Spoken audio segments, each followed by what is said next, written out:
Welcome to part 2 of Reflecting, a demonstration in acrylic landscape painting. I'm Karen Alari, and today we're working on a little river painting, some sunlit trees on the far bank and some reflections in the water, and some foreground trees framing the whole scene. And in part 1, we finished up the background with those background hills and trees, and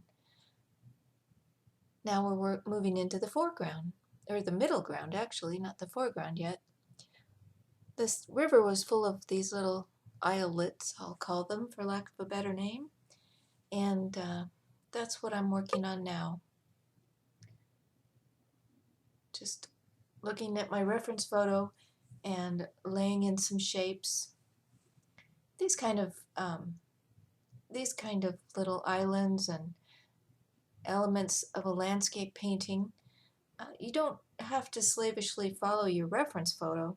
In fact, you can often use the forms and the shapes to fit your the composition that you're doing.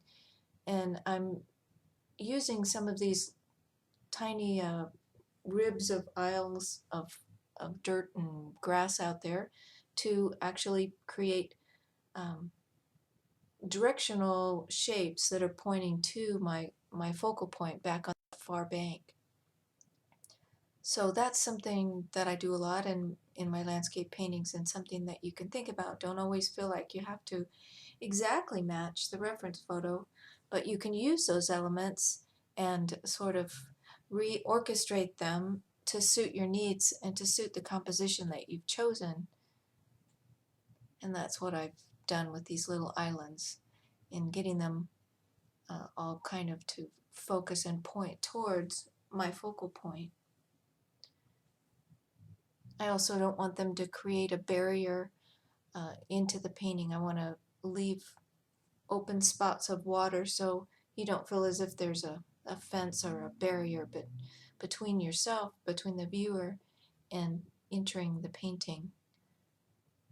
You have to think about things like that when you're creating your composition. Where is the eye going to enter the painting? How are you going to lead the eye around the painting from one area to another? You can do it with repeating shapes, which kind of create a rhythm. You can do it with lines in the painting that lead here and lead there, and you want to be very careful not to just have the viewer's eye come straight into the painting and then go straight back out of the painting. And this big tree trunk I have in the foreground would be the kind of an element that would do that, but I will be adding foliage over the top of it later, so it won't be, the foliage will bring you'll go up the tree trunk and then back down into the painting with the direction that it points you. So as I'm putting down these little islands, I laid down the darkest color first, and then I'm putting progressively lighter colors on top of that. It had some grassy, moldy, kind of mossy stuff growing on it, so I've gone to a kind of a dark greenish color. Showing you my palette so you can see how I mix each color.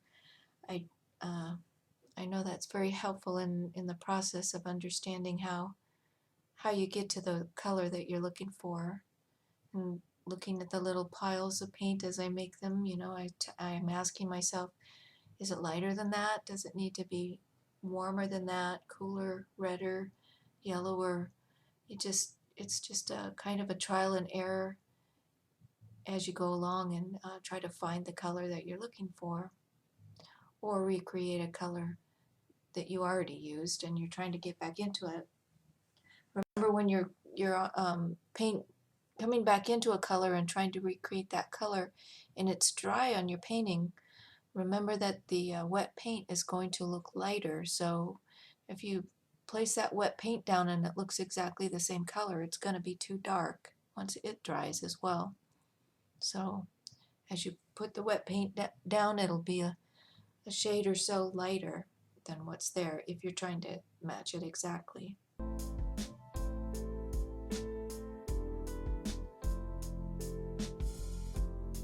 I laid down these reflection colors as I was doing the trees in the background, and now I'm coming back with this blue, and the blue of the water in this case, that's a reflected blue. It's the sky reflecting onto the water's surface.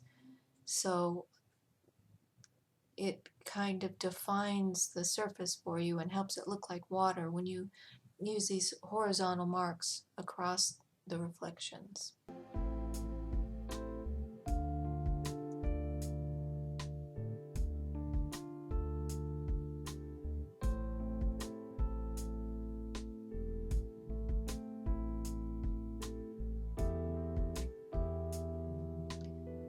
You notice I hold my brush horizontally too, in the same direction that the water is going when I'm painting water.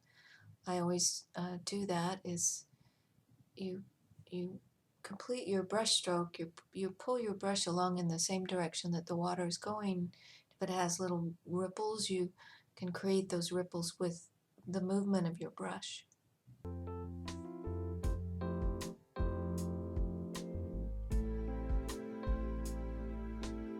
Right along the edge of the little islands, it'll always have that lighter reflected area where the light is reflecting on the water and on the wet rock and wet dirt that's on the edge of the isle. So that helps you define the edge and make it look also more like dirt and rocks and versus water.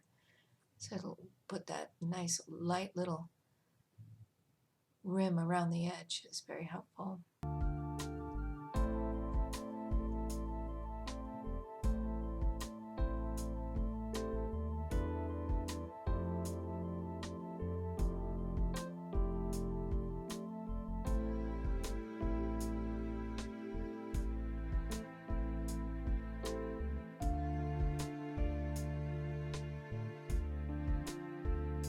Adding a little Alizarin Crimson to that mix, warming it up a little bit and also darkening it a little bit for this water that's closer to the shore.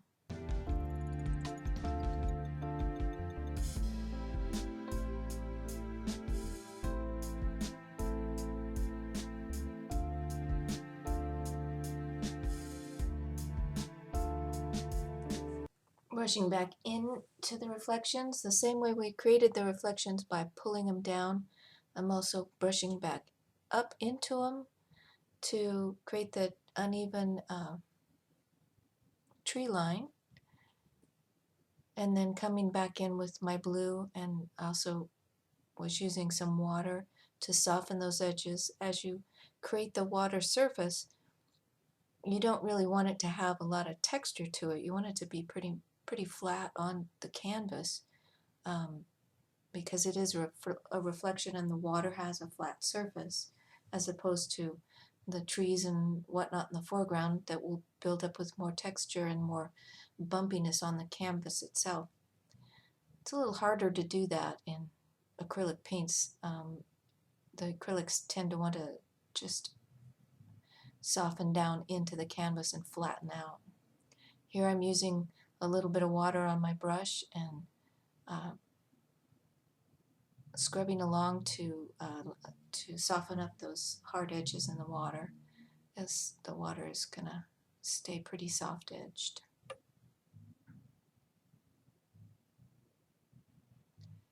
It also had a lighter area right along the top of the reflection, I'm sure reflecting the edge of the horizon. And you know, as you remember from some of my other videos, when you're doing skies, they're going to be darker and bluer along the top, which is more like the sky that's above us. And then as they move towards the horizon, there's more of the atmosphere and clouds and things that are involved between our eye. So it always gets lighter and warmer towards the horizon line. So right along the tops of the reflections of those trees, it also is going to be a little reflection of the lighter horizon line there.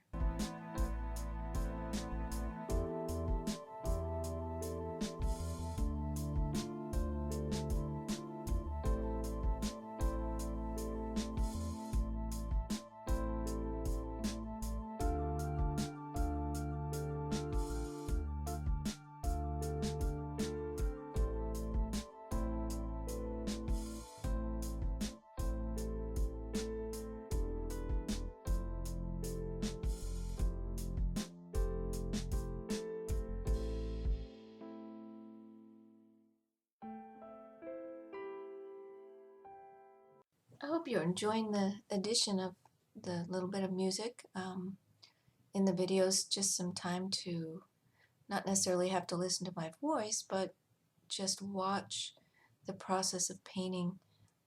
I know when I was learning to paint, I spent a lot of time watching videos and watching other people when I could, but you can't always find other painters locally that you can watch them paint. But I guess probably because as painters we tend to be visual people anyway to start with, but I sure learn a lot just by watching someone else do it.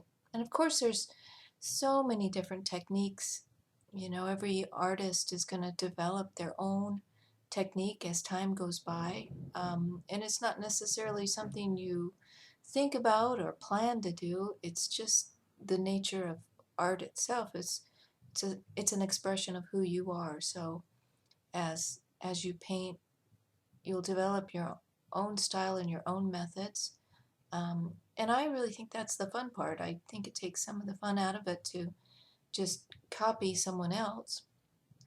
You want to, give yourself time to develop your own techniques and experiment. I've done a lot of experimenting as I've been doing these paintings over the years, and you have to just let yourself not be afraid of messing the painting up, and that's really a benefit of painting in acrylic paints, because there's really very little you can do that you couldn't go back and fix. I mean, you can paint over virtually anything that you've done, and it will just let it dry for a while and come back in and start over.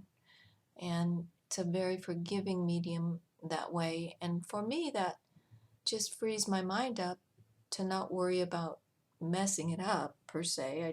I always know that if I did it once, I can come back in and do it again. And I'm just going to try something, see if it works. And sometimes it does, and sometimes it doesn't. But that's the fun of the experimenting.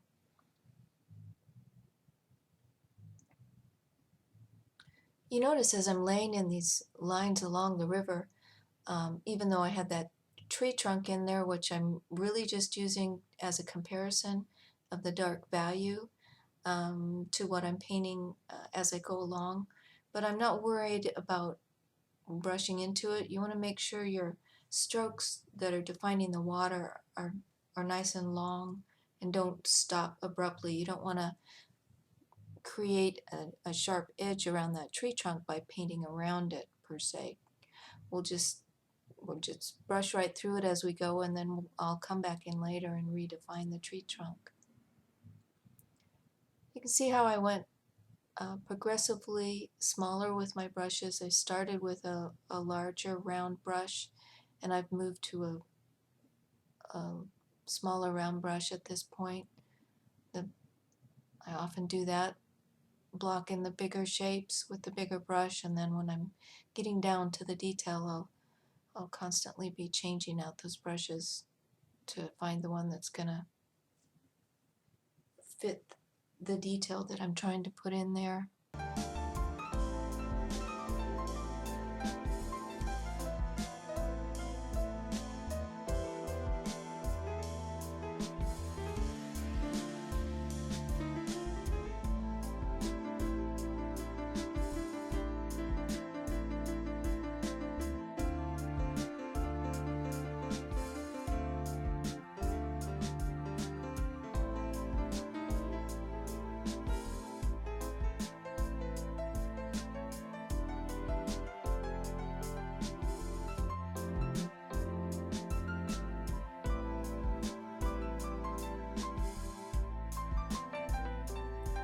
Loosely laying in some closer.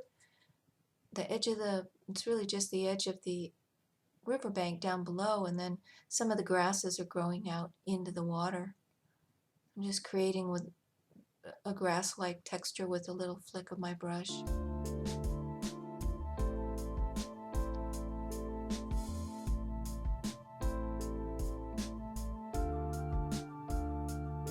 As I move into this more foreground area, it's always kind of a little bit tricky because I don't want it to be my focal point. I just want it to be a frame that draws your eye in, and because the focal point is back on that far bank. So I don't want to get too much detail in there. And finding that balance between enough detail so it doesn't look sketchy, and not so much that your eye just comes in and wants to stop right in the front and look at all the little tiny details that you've put in the front. You don't want that to happen. So you got to find that balance between some detail and some not. So there's the finish of that mid-ground water and little island area. And now I'm going to move all the way to this foreground and establish that frame of lacy trees, lacy dark shadowed trees and foliage in the front. I want to give an impression of it, but I don't want it to get too detailed. But I also don't want it to look just splashed on there. And everybody's different there, you know. Some painters will leave these foreground areas very, very loose. And if that's what makes you happy, then that's the right way to do it. I mean, I really, as I'm painting, I just keep looking at it until it makes me happy. And that's what it comes down to. Using my dark, which I make with Alizarin Crimson, Quinacridone Gold, and Pthalo Blue, and just laying in those tree trunks, thinking about the placement.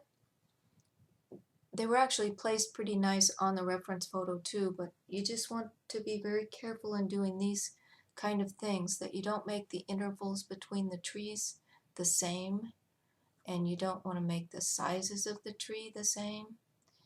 You got to make it vary the sizes, vary the angles, vary the intervals between the trees so that it doesn't look symmetrical. That'll give it the natural feel that you're looking for, if that's what you are looking for.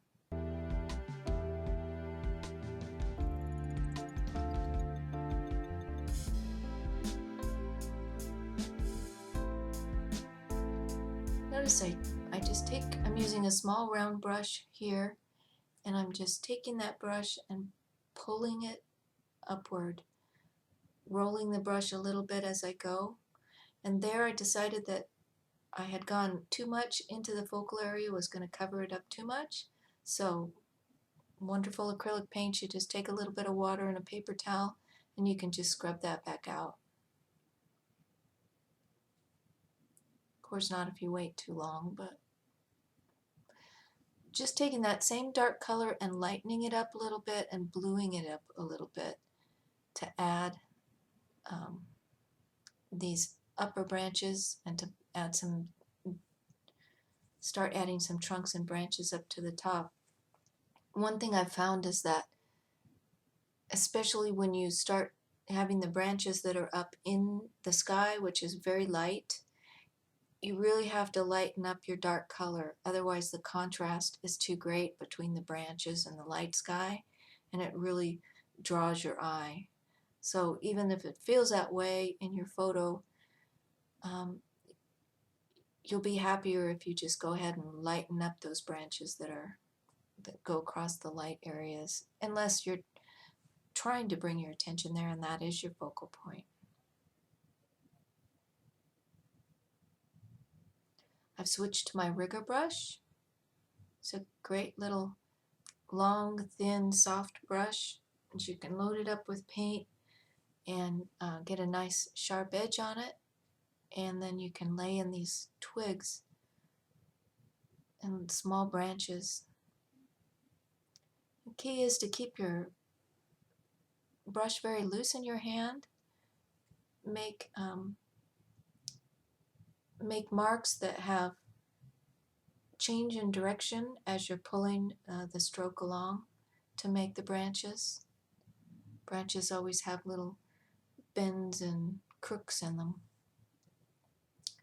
And then I like to use it too very loosely, just to kind of scribble in a sense of the the chaotic twigs and branches and dried grasses and things that are along there.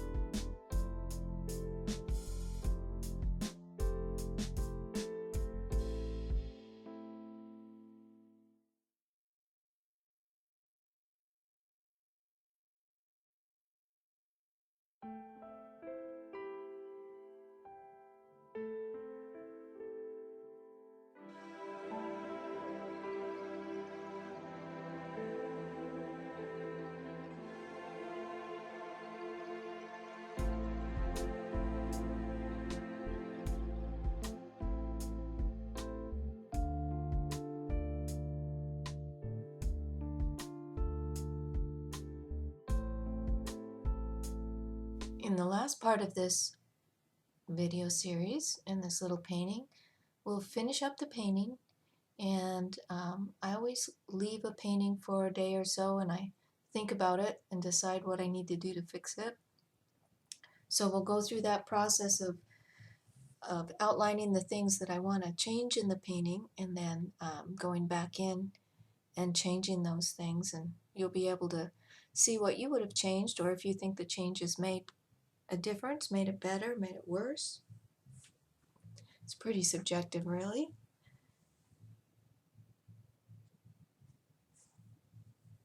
But that's what we'll do in the next and the final part of painting this little painting. And then I hope you'll join me on my website. I have a free teaching website called paintwithkarenalari.com, where you can come watch these videos, comment on them, download your own paintings, and interact with other artists and get some feedback on what you're doing. Because that's what I'm trying to do, is inspire you to pick up your brush.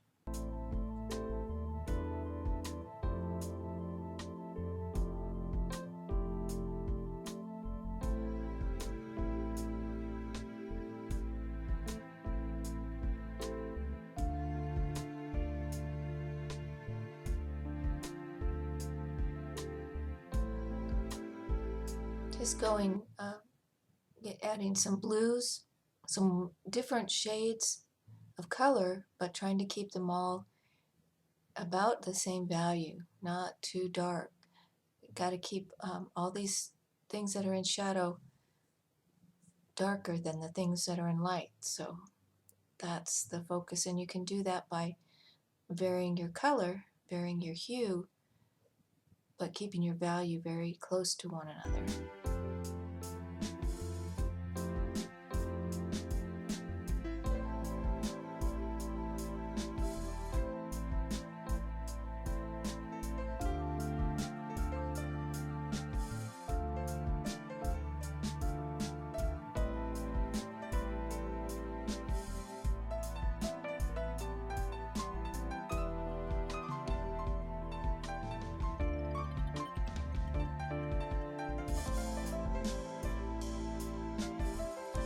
Well, thank you for joining me today.